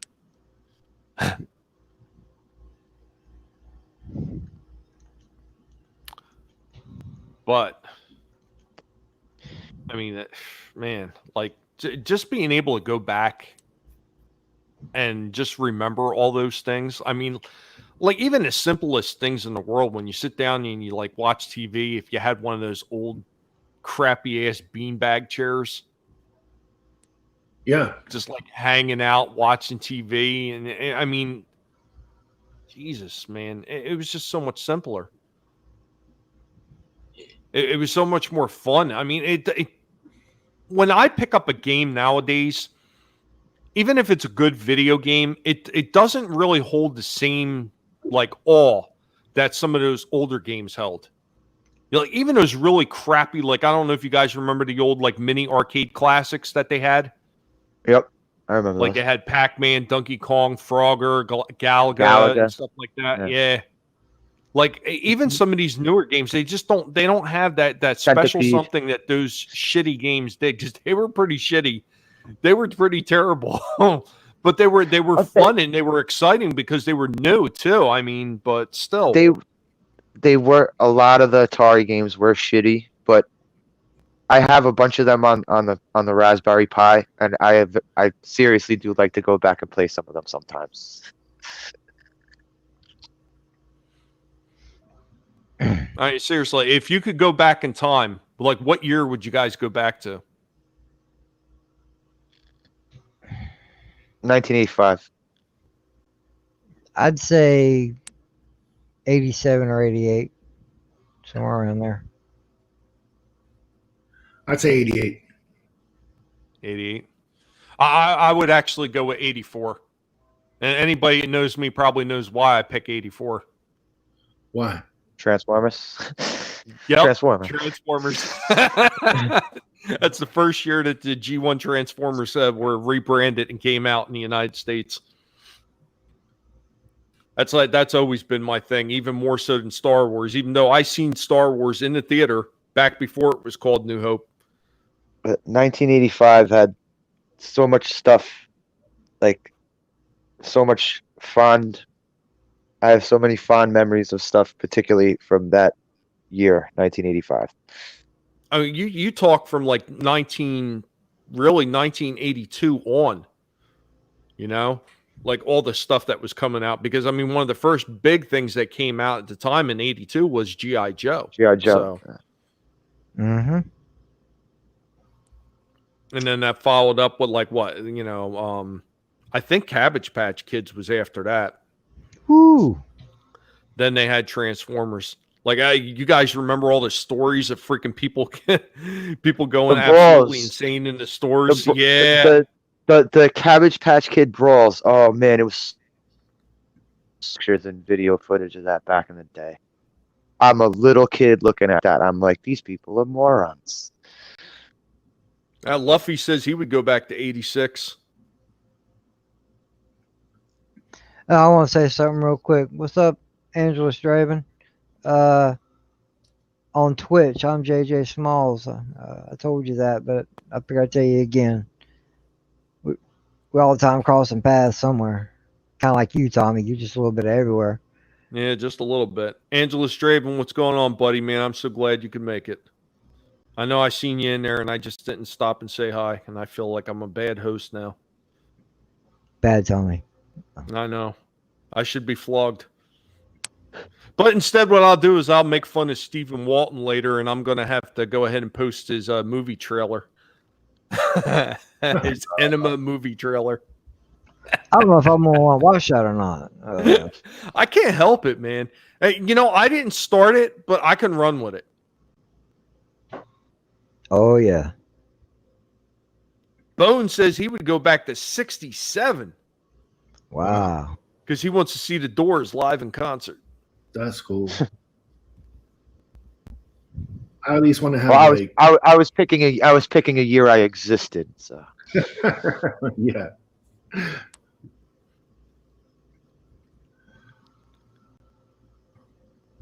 Now, as far as like when you were a kid, did you have any like particular comic books that you liked to read? I had a bunch of them. What a comics kid. The first superhero team I remember isn't the Avengers or the Justice League or anything like that. The first superhero team I remember is Batman and the Outsiders. That was kind of like the first comic book that I started. Like every time a new issue would come out, my dad would take me to the store. I'd be like, "Dad, get me a copy of Batman and the Outsiders." So you weren't into comic books at all, JJ? No. I've had comic books, don't get me wrong, but it just what my thing would be going to the store. Man, what's the next comic coming out? I was more of a basically physical entertainment.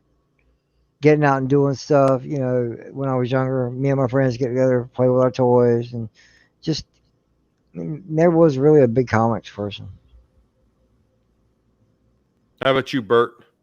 I didn't really buy tons of comics, but I went to the comic store all the time. I liked the X-Men. I was more into like the cartoons and stuff as a kid. Like the original that 80s X-Men cartoon. Yeah. The uncanny. What is it? The it was in the 90s, but maybe I'm tripping. Well, they had one in the 80s, and I think they had a remake of it in the 90s. I think the 90s was when I watched, but the same thing that came out at the same time. I liked that X-Men. I liked the Spider-Man that came out at that time, and obviously the Batman the animated series. Well, definitely, it was awesome. What's going on, Bear? Hell, Bear, nerd fun. What's up, Bear? Hey, Tommy, I'm gonna have to dip out, bro. Hey, absolutely understand, and I know that's what you said. You were going to go about an hour and a half. I mean, I don't know how much longer we're going to wind up going, but go ahead and Oh, dude, I'm just happy to be here, Tommy. Man, you're always a good friend, and thanks for having me on, bro. And hey, go ahead and give an outro. Let the people know what you're going to be doing soon. oh shit, just find K-Log's Comedy and Horror. I'm making, I got a couple of videos out where I do whole entire viewing parties of, and I keep the whole video up there of Tales from the Crypt. I got a Freddy Krueger rap video I'm coming out with soon, and yeah, a couple other things. But JJ, Sith Lord, and Slasher McSplitter, bro, it's been good talking to you guys too. Yeah, man. You too, Yeah. man. Good talking to you. Have a good night. Hey, Okay. Bert, thank Have a you good night, for man. coming on, man, and I hope you have a good rest of your evening. Oh yeah, man, it's a pleasure, and I'll talk to you later, Tommy. Thanks, man. All right, take care, bro. And then there were three. The Spawn cartoon. Hey, Sith Lord, are you talking that about was awesome. You're talking about the HBO The '90s one? one, the HBO one. Yeah, that was dope. Yeah, the HBO one was the bomb. That one was so thing good. was great. That Did was you so see much the better than the movie? Tommy? Did you see the Todd McFarlane thing on Sci-Fi the other night? No, I did not. Huh? I don't Yeah, have Sci-Fi. Oh, okay. I They don't had have like any. they had like an hour-long thing about Todd McFarlane. It was good. It's good. Yeah, I got rid of all the regular cable type channel things. I got rid of all of it. I couldn't take it anymore. Well, I don't normally watch Sci-Fi, but I wanted to see this because I'm a big fan of Todd McFarlane. You know, the last show series I was actually into while I was watching was that Curse of Oak Island. I don't even know why. They never found anything, really. I mean, they found a few bits here and there, but they never got to the bottom of the damn thing. The Curse of Oak What Island? was that? Curse of what? The Curse of Oak Island. I don't even know I don't think I've even heard of that. Me neither.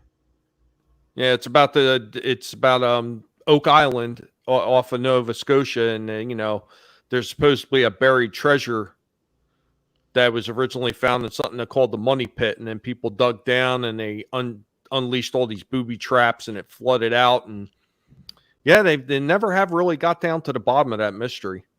There's been all Tommy, kinds of rumors that it was like Knights Templar and everybody else. You're still gonna be running for a minute, right? Yeah, why? Okay, I just gotta step out to the kitchen for a minute. Okay. I'll be right back. Yeah, they're looking for treasure. They never found anything yet. Now, I have a hard time finding this. I have a little guilty pleasure. It's a movie with Dolph Lundgren called "I Come in Peace," and if I can ever find it, man, I love that movie. I know the name of that movie, but I am blanking on what it looks like in my head. I know the name, and I know I've seen it at least once. He's a cop dealing with some aliens, and the aliens have weaponry, and the one in particular they use is I think they shoot it from a wrist launcher, but it's like razor sharp CD. It bounces off stuff, cuts people's heads off, and craziness like that. Did he have white hair? Yeah, one of the aliens did. Yeah. Yeah. He was like really tall and big, and he had white hair. Mm-hmm. It was about some kind of like some drugs, alien drugs, something like that. It was a weird movie. I've heard a lot of people hate on it, but it's like a guilty pleasure of mine, man. It's something I would love to be able to sit down and watch again. It's just so hard to find any of those old movies anymore. Yeah. Yeah. It's even harder if they weren't that good.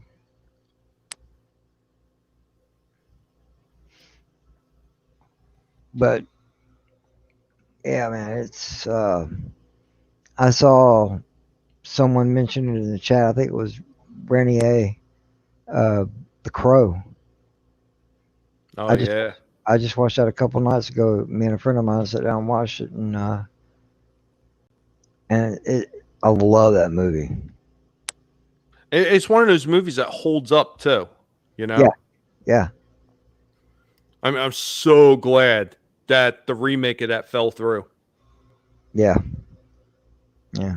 It's not even to take anything away from Jason Momoa. You know, I'm sure he probably could do a decent job at it, but it's just no. It just wouldn't be the same. I mean, the thing is too that James O'Barr did a lot more than just one story. You know, Yeah. he did multiple books. See, I was never into the books, man. I never knew that this Crow, this character, was, I believe, in comic books or in some form or fashion, or graphic novels. But yeah, they were considered graphic novels. But Okay, I mean, I wasn't sure. I knew they were a form of a comic style book. Because I've owned a couple of them. Dark Empire. I had that as a graphic novel instead of the separate comic books. I had to have that shit. I mean, I had a few of O'Barr's, Crow books, and one of them was actually the basis for a song that the band I used to be in. We did one called Dead Time, and at the very end of every one of my videos, there's a small clip of music, and that's actually from my band, and it's from that song called Dead Time from the Crow series from O'Barr. Nice. I'm back. Oh. Angela Straven, nope. I could never tell you love the Crow. I would have never thought that.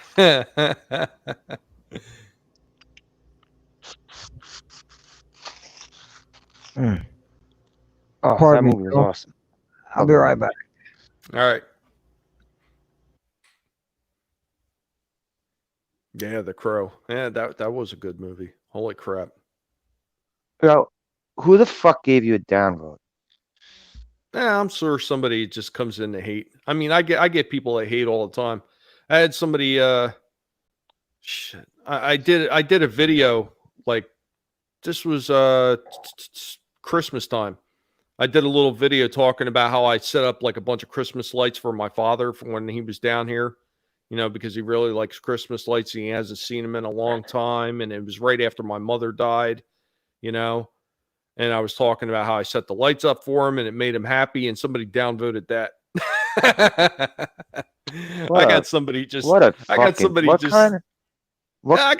who hates on me just to hate on me. I don't care. That is such a prick thing to do. Screw them. You know what they're doing? They're interacting with the channel, whether they know it or not, and they're still helping the retards. Yeah, I know. Yeah, I don't care. I know. I'm just saying that's a dick move. What are you going to do, man? There's going to be haters everywhere, and you can't escape it. It's just impossible. It's pathetic. I know. Out of all the different toys that I've never had a chance to collect, and I've talked about it a few times, man. I always go back to it too. Is that freaking them old Voltron toys? Yeah. Which ones though? The big ones or the small ones? The big ones. The big ones, yeah. Each line was something like, I want to say each line was about 10 inches big or something. Like they were ridiculously huge, and they had all kinds of freaking die cast in them. Like I want to say when they formed Voltron, that thing was almost like 2 feet tall, maybe 3 feet tall or something. It was ridiculously huge. You know what line I like that I never bought as a kid, but I always saw them at my friend's house. Like, oh, these are pretty fucking dope. Mask. I always wish I would have collected some of those. Yeah, I was talking with Stieg about Mask a little bit, and I was showing him pictures of I'd sold a couple of those figures. Those were nice looking. I mean, I didn't have none of the vehicles or nothing, but I had 2 of the figures with their helmets, and they were both in perfect shape. So I was like, I needed money. So The place that looked dope too. Was it like, I think it was called Boulder City or something? See, I barely ever got play sets. I I don't. barely ever ended up getting play sets. I was more into figures than the play sets. But if I did get a play set, I was like, oh, cool. I only had a couple play sets. Angela Straven, the last Crow movie, Wicked City was terrible. Ed Furlong played the Oh, Crow, God, and that the one. only good thing about the movie was David Boreanaz as the villain. I can't say I saw that one, but going through the Netflix menu, I remember seeing the cover of it. The last Crow I remember, I could have swore that what was his name? Tito I Ortiz saw was one. in it. I remember one. I seem to recall one with Tito Ortiz in it. I saw one where Kirsten Dunst was in it, but I can't remember who played the Crow.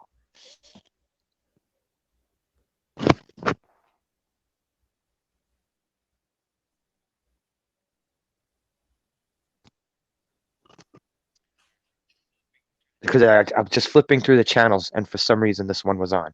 This was like obviously one of the straight to DVD ones. Yeah, I was going to say. In fact, I think after the second one, they were all straight to. I think after the second one, they were all straight. Yeah, to most of DVD. well, I mean, that seemed to be a thing that started happening because it was just cheaper, you know. And a lot of those movies, they I also knew they remember weren't going to hearing make a that. lot of money on them. So I also thought that Rob Zombie was. I remember hearing in the '90s that Rob Zombie was supposed to make a Crow movie. I don't remember hearing that. That would have been interesting because it would have been a lot darker. But then when the second one came out, I know he wasn't. All that he did was like a song on the soundtrack. I think. What was that second one? City of Angels, I think it was I called. think so.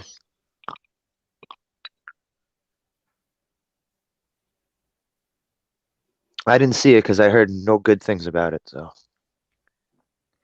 Yeah, I mean, I've seen a couple of the sequels and I didn't care for them. So they didn't really stick with me at all. I mean, I remember the first one, and then, yeah, everything after that is kind of like fuzzy. Like a guinea pig.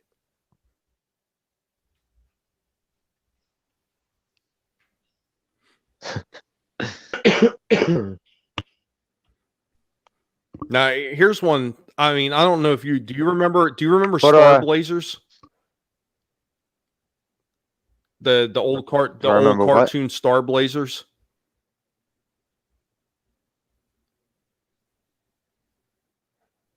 No. Okay. Um, It was 80s. Technically, I think that was 70s, late 70s, if I remember correctly. Oh, okay. Yeah, it was called Star Blazers. It was about like an old World War II ship, Japanese warship that they dredged up from the ocean. They refit it and reformat it and turn it into a spaceship. And it was like a space battleship. Oh, Angela's Draven. Sorry, Angela's Draven says Crow Salvation was the one with Kirsten Dunst. Okay.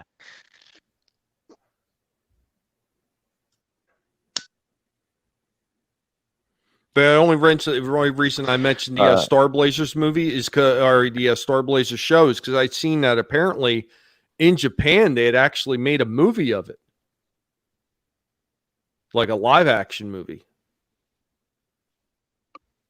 I was like, wow. Is it Star Blazers all together, or is it two? Is it Star Blazers all together? I Or is it believe two it's all separate one words? word. I believe it's all just one word, Star Blazers. Okay. Let's see if they have anything of this on YouTube. Yes, the battleship Yamato. Luffy is God. Absolutely right. I love that show as a kid. I do remember them seeing that they had made some models and everything of it, and they were highly detailed. Always would have liked to have got my What's hands on what's it. the what's the one where they all the space one where they all had like bird themes to their costumes? Was that G-Force? Oh, I can't remember. Do you remember what I'm talking about though? Yeah, I know what you're talking about, but I am blanking on it.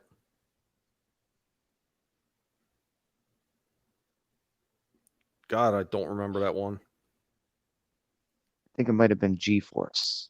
They also, what was that? Was Silverhawks like that too? Yeah, Silverhawks was bird people in space, basically. Robotic bird people in space. Those were dope toys too that I never picked up.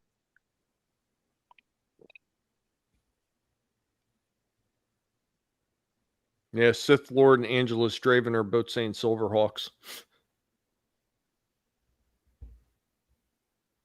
Yes, that was it. G-Force Guardians of Space. Yep, there they are with their bird costumes.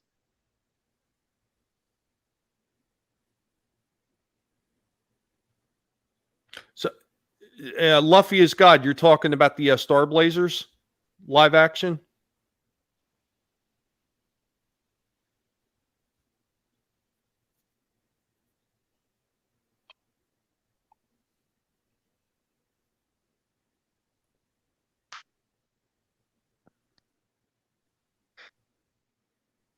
You know what? I never saw the. I didn't even know this was a cartoon until much later on. Like going back before, talking about the muscle figures that they used to have a muscle cartoon. I Yeah. never got to see that. Or was it only in Japan? Did they have it here? I don't know if they had it here. I don't know because, so many of those things went directed to video. So unless you knew it went out to video. Oh, is it good? I have to check that out one day when I have some money to freaking be able to order it. Yeah, I mean, so many of those things went direct to video. So if you didn't know it was coming out, how would you ever find out about it? Really?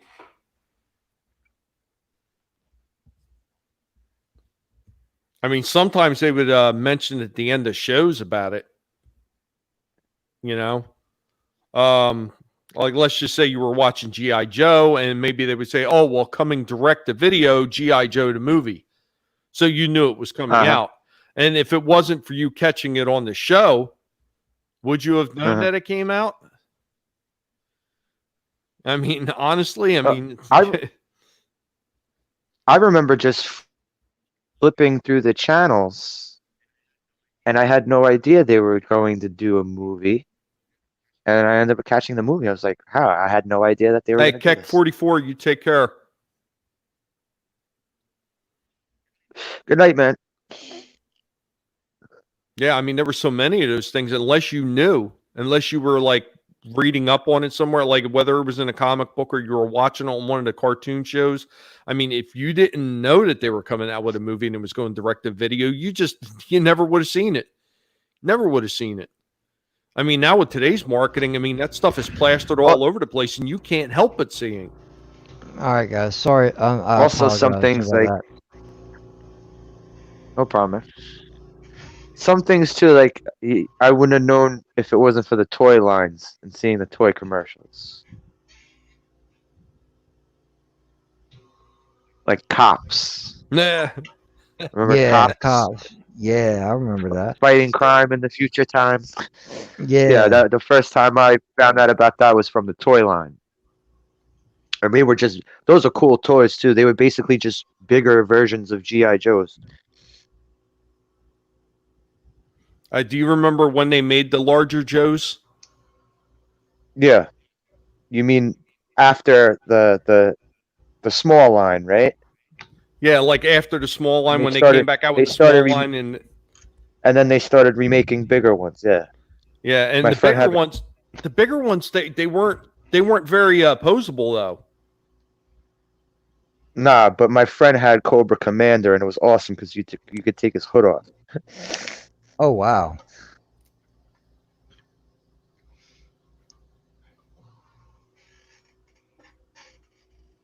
That sounds cool as hell. Yeah, it was awesome. It's fucking dope. Toxic Man Flu, what up?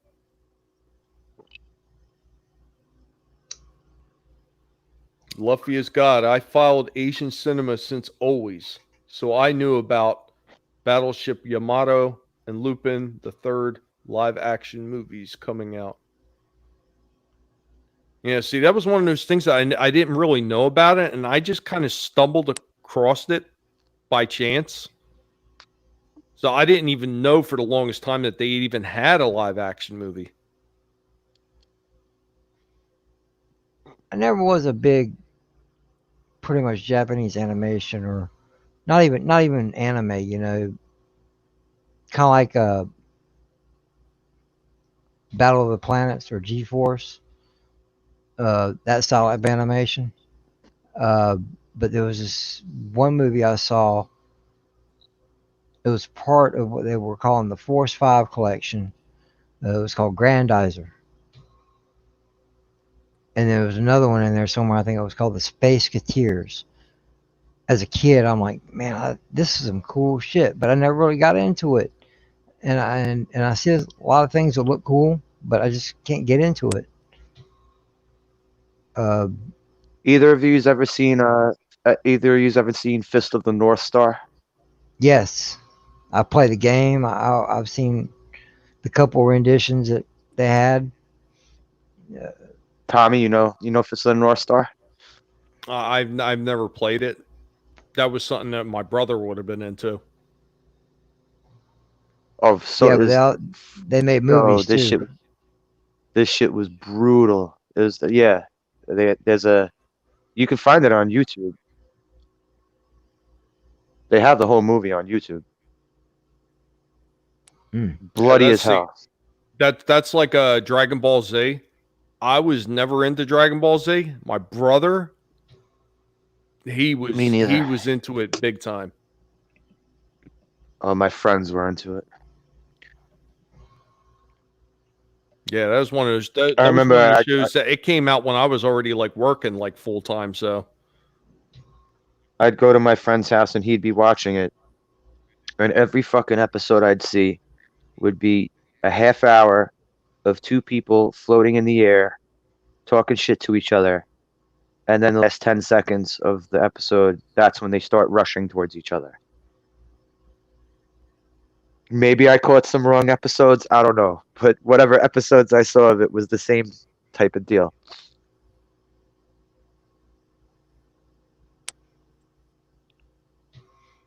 yeah, man.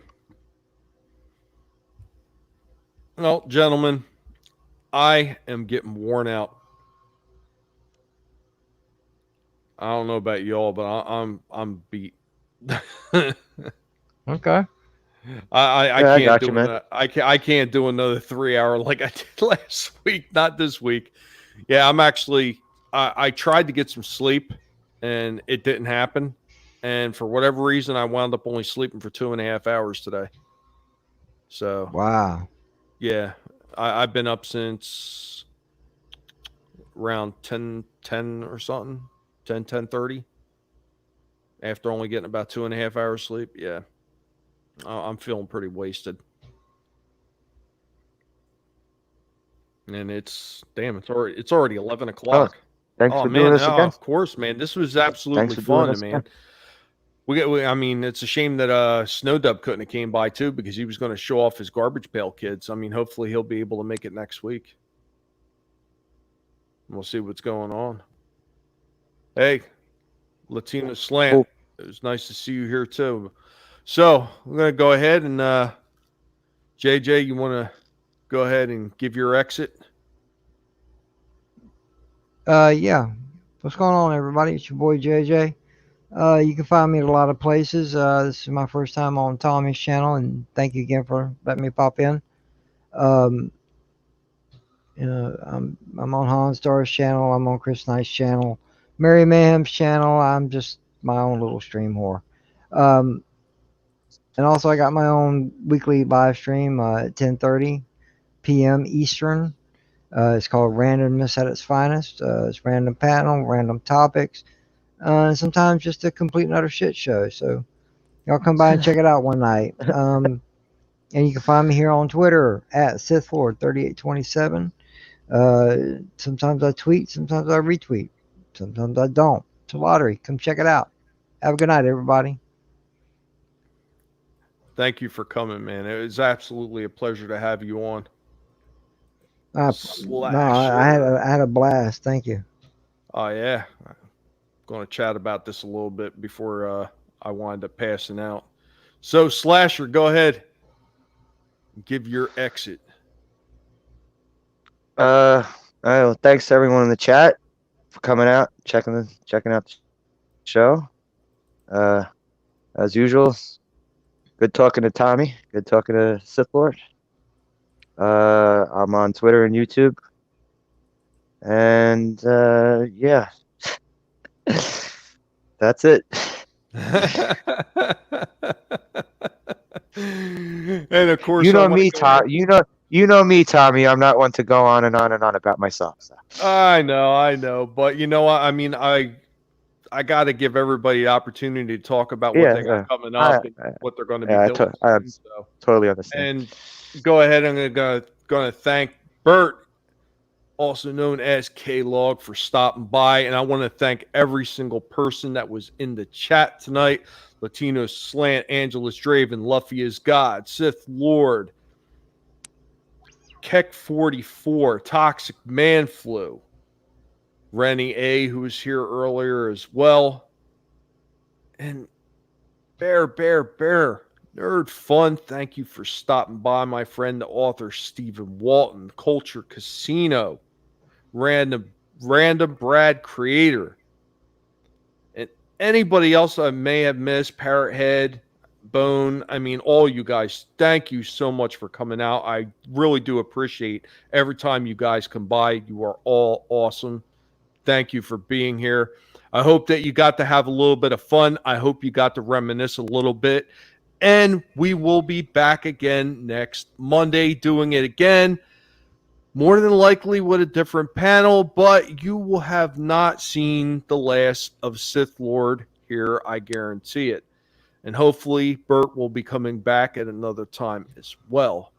So thank you, everybody, for coming by. And remember, the old times do not have to be forgotten as long as we keep them alive and show them why those franchises are beloved and they are close to our heart. Take care, y'all. Have a good night. Have a good night, everyone. Later, folks.